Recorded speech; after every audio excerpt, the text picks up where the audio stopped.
Que vous soyez belge, suisse, canadien, africain, algérien, marocain, tunisien et français, mais c'est vrai que vous êtes de plus en plus nombreux à nous regarder dans le monde entier, en tout cas dans le monde francophone, eh bien on vous amuse lors des diverses élections, on vous amuse avec ce qu'on appelle la démocratie, on vous amuse par ce combat de catch avec le gentil contre le méchant qu'on appelle les élections, les élections, la gauche contre la droite. La parasitocratie de droite vous explique que vous avez besoin de l'État pour vous défendre contre les voyous, mais pour vous défendre aussi des invasions migratoires, ce qui naturellement est une absurdité. Et puis la parasitocratie de gauche vous explique que vous avez besoin de l'État pour vous acheter une assurance santé, une assurance sociale, ce qui là aussi est une tarte à la crème, puisque les assurances sociales coûtent 10 fois plus cher que les assurances privées, avec le résultat et l'efficacité qu'on sait. Donc les élections ne sont rien d'autre qu'un lâcher de salope, lâcher de salope, et la question du jour, c'est comment se prémunir de ce lâcher de salope, comment le combattre efficacement. Allez, c'est parti.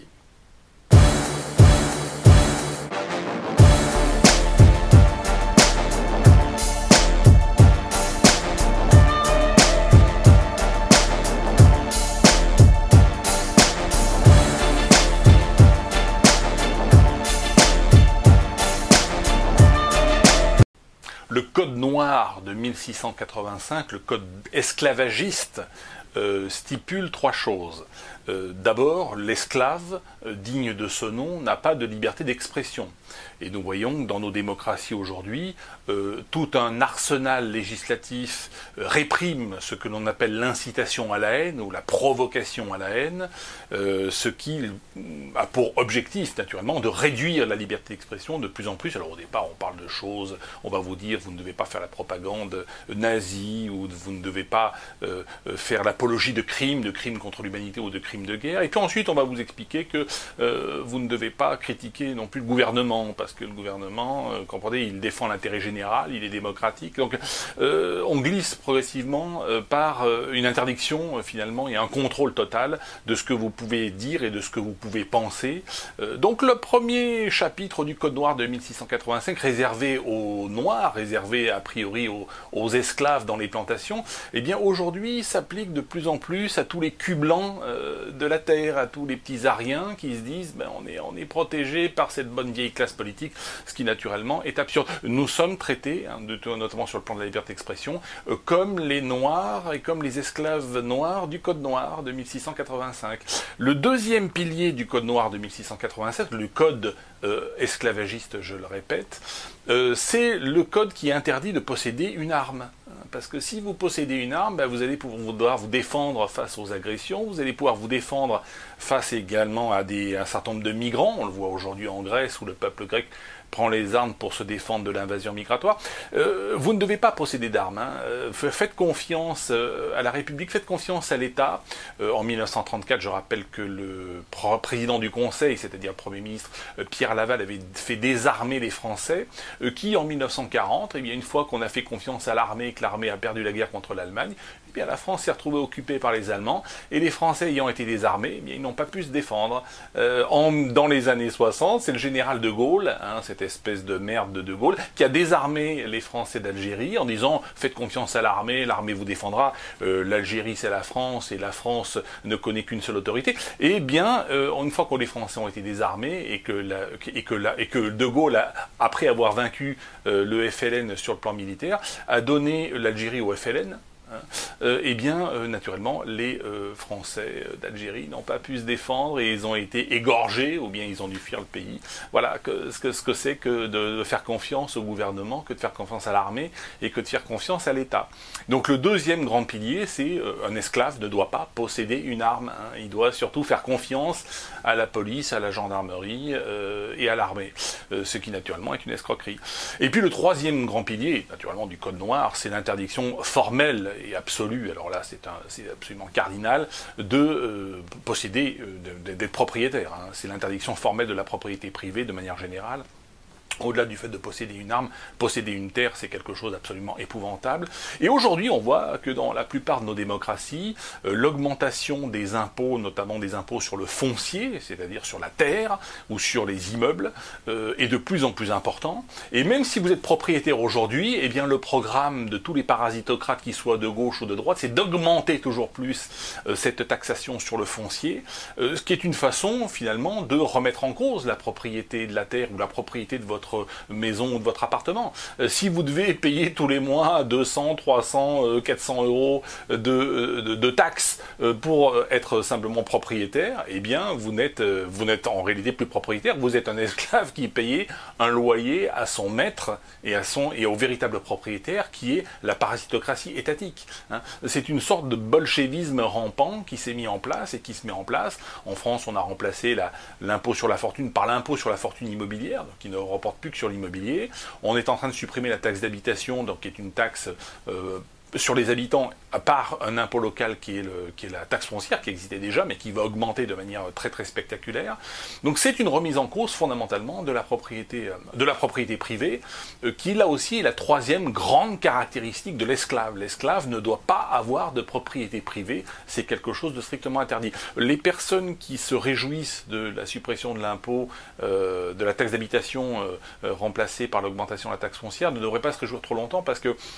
qui dit augmentation de la taxe foncière dit augmentation des loyers, puisque les propriétaires qui louent des appartements ou des maisons vont répercuter cette taxe sur le consommateur et sur le locataire. Donc la personne qui dit « moi je suis locataire, je m'en fous, je suis pas propriétaire non, tu payes quand même l'impôt sur la propriété, connard,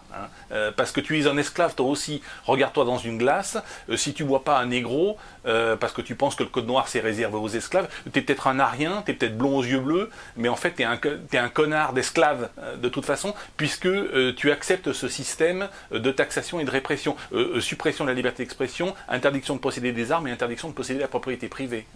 Tu es une merde dans tous les cas. Voilà. Donc ça, il faut être très conscient de cet aspect-là. Et surtout dans un contexte économique où nous sommes passés en 10 ans de 140 000 milliards de dollars de dette au niveau mondial à 280 000, 300 000 milliards de dollars de dette, avec des taux d'intérêt qui sont beaucoup plus bas, donc avec une marge de manœuvre qui aujourd'hui des banques centrales est très très très limitée. Donc le prochain choc et la prochaine crise économique qui est en train d'arriver, qui est en train de se profiler, merci le coronavirus qui est l'épingle qui a fait éclater la bulle boursière et la bulle immobilière et la bulle obligataire, eh bien la marge de manœuvre ne sera plus la baisse des taux d'intérêt, donc les banques centrales n'ont plus de balles dans le chargeur, ça sera l'augmentation de la fiscalité. Et comme les gens sont au chômage, ou seront de plus en plus au chômage, on ne va pas taxer les salaires, on va taxer la propriété, on va taxer le fait, et la propriété de l'automobile, donc le taxe sur l'automobile, là vous allez, automobiliste, vous allez vous faire défoncer la gueule, là ça c'est garanti, et puis bien sûr propriétaire, la propriété privée, on va se servir, on va taper directement sur l'immobilier. Alors les peuples seront tentés, et on a eu cette tentative déjà avec les gilets jaunes, qui est l'action qui continue et qui va s'amplifier, notamment après les élections municipales qui sont en train d'avoir lieu, car dès que les élections municipales seront terminées, eh bien la répression sur l'automobile, la répression sur l'immobilier va prendre une dimension absolument terrible, de manière totalement incontrôlée, puisque l'État ne contrôle pas les collectivités locales elles-mêmes sont dans une situation financière critique, donc elles devront taper de plus en plus fort sur le plan fiscal, les communes diront c'est la communauté de communes dira c'est le département enverra la balle à la région, tout le monde se renverra la balle, tout le monde dira je suis responsable, je ne suis pas coupable, tout le monde touchera son chèque de 5 000 ou 10 000 euros par mois pour être élu, parce que tous ces gens ne vivent pas gratuitement, ce ne sont pas des bénévoles, ce sont des parasites, voilà. Mais on augmentera, la répression fiscale et réglementaire va s'accroître considérablement après les élections, que ce soit la gauche ou la droite qui l'emporte, encore une fois, parasitocrate de gauche comme parasitocrate de droite, la solution c'est la fosse commune, c'est une balle dans la nuque dans une fosse commune, c'est la finalité, mais c'est vrai que plus il y aura d'abstention, plus la révolution sera facile. Je ne rentre pas dans le détail de comment nous allons marcher sur Paris et prendre Paris et faire tomber ce régime, je parle pour la France, je ne rentre pas dans le détail parce qu'il faut quand même être un petit peu imprévisible si on veut être un petit peu efficace sur le plan opérationnel et sur le plan tactique, donc je ne rentre pas dans le détail du détail, mais ce qu'il faut savoir c'est que la parasitocratie est obligée de vous écraser, puisqu'elle vous considère comme des esclaves, et puis quelque part vous-même vous considérez, peut-être pas les personnes qui regardent mes vidéos parce qu'elles font partie quand même une certaine élite politique et intellectuelle. Il faut avoir un certain sens de la politique pour me suivre. Mais la masse du peuple sera écrasée comme une merde et elle va se révolter. Voilà. Elle va se révolter, mais la révolte sera plus facile si le taux de participation dans les diverses élections est faible, puisque les hommes politiques ne pourront pas dire « Attendez, vous vous révoltez contre moi, mais 80% des gens ou 70% des gens se sont déplacés pour aller voter, mais ils n'ont pas tous voté pour moi, mais globalement, le taux de participation a été très fort. » Si au contraire, le taux de participation était inférieur à 50% et de l'ordre de 50 ou 40%, il sera beaucoup plus facile de les déstabiliser, il sera beaucoup plus facile de les chasser du pouvoir et d'en terminer avec eux, et c'est une question de facilité pour la révolution. Ça ne change rien sur le fond, l'écrasement économique aura lieu, et la révolte des peuples aura lieu. Mais simplement, la transition sera certainement un peu moins sanglante si le taux de participation est faible, puisque les hommes politiques, les hommes et les femmes politiques, parce que tout le lâcher de salopes de tout sexe, gauche, droite, homme, femme, blanc ou noir, un parasitocrate, c'est la fausse commune, dans tout, riche ou pauvre. L'extrême gauche a raison lorsqu'elle fustige les parasitocrates milliardaires, l'extrême droite a raison lorsqu'elle fustige le parasitocrate migrant, et puis, mais le parasitocrate principal, il faut quand même le rappeler, ce sont les ordures associatives, syndicales et des partis politiques, c'est-à-dire qui est le cœur de la parasitocratie, qui lui sera beaucoup plus difficile à chasser, parce que le migrant, quand on va couper le robinet des subventions, il partira en courant, le milliardaire, il est déjà blindé, donc il va pas persévérer outre mesure pour gagner de l'argent grâce à la parasitocratie, puisqu'il est déjà très riche. Par contre, le parasitocrate moyen du syndicat, de la politique ou de l'association, la petite association de quartier ou le petit fonctionnaire de quartier, lui, il va s'accrocher au pouvoir. Le combat principal aura lieu contre lui. Il faut être conscient de ça aussi. Voilà. Donc, démobilisation aux élections, très important de ne pas aller voter, pour ne pas légitimer. De toute façon, le programme de la gauche et de la droite, c'est le même. C'est augmentation sempiternelle des taxes, et de la répression réglementaire, parce que vous êtes des esclaves. Pas de liberté d'expression, parce que c'est l'incitation à la haine. Pas de liberté de posséder des armes, vous devez faire confiance à la police ou à l'armée, et naturellement pas de propriété privée, parce qu'un esclave ne peut pas être propriétaire du toit sous lequel il habite. Voilà, merci à tous et je reviens vers vous, à bientôt.